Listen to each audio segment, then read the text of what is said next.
More than a decade after shutting down, the White House is invoking emergency war powers to order operations to restart at the Santa Ynez offshore oil platform and pipeline. That is located in federal waters a few miles offshore in the Santa Barbara Channel. The Santa Ynez unit shut down 11 years ago after an oil spill leaked thousands of barrels of crude oil into the Pacific Ocean. The 1969 oil spill in the same place dumped 4 million gallons of crude into the Pacific. Any plan to restart drilling in California, and especially there, is always met with lawsuits. Trump supporters say the emergency order could eventually provide relief at the pump, but some energy experts tell Dahlin it would only fatten the profits of big oil. Bay Area drivers pay some of the highest gas prices in the country. We're paying roughly 80 cents more per gallon since the Iran war began 2 weeks ago. Now, according to AAA, the average price for regular unleaded gasoline in San Francisco as of Saturday, $5.66 a gallon, a penny more in San Rafael and Marin County. In San Jose, $5.49, and Oakland, $5.53 a gallon.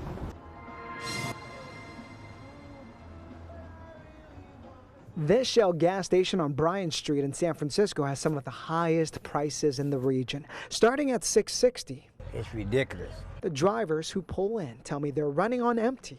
No choice. I think that's the highest that I've seen in a while. Cruz Flores, who needs an emergency fill-up to get to work, says the high prices are wrecking his budget. If I knew that I was getting gas for this much, I probably would have took the BART today. But some say they'll keep paying for the convenience. At $10, I won't be driving. If you get 10.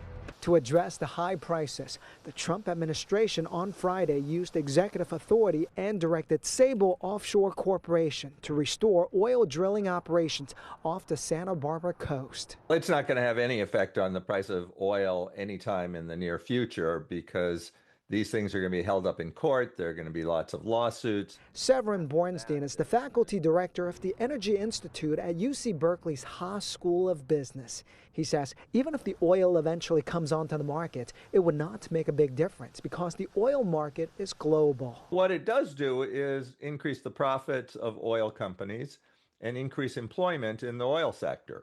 So this would create jobs. Critics say restarting offshore drilling could hurt the environment. They point to a previous spill in 2015 that led to the idling of the oil platforms. If this project is allowed to restart off of California, it will be the biggest threat to the California coast in terms of risk of oil spills, but also in terms of greenhouse gas emissions. As for Cruz, he says he'll rely more on public transit and drive less as prices remain high. I hope us as people are not getting comfortable with this. Energy experts say the sooner the Iran war ends, the sooner we'll see relief at the pump. If the war drags on, they say the high prices will stick around. And for his part, Gavin Newsom says it won't lower prices, especially in California, which has the highest gas tax in the country.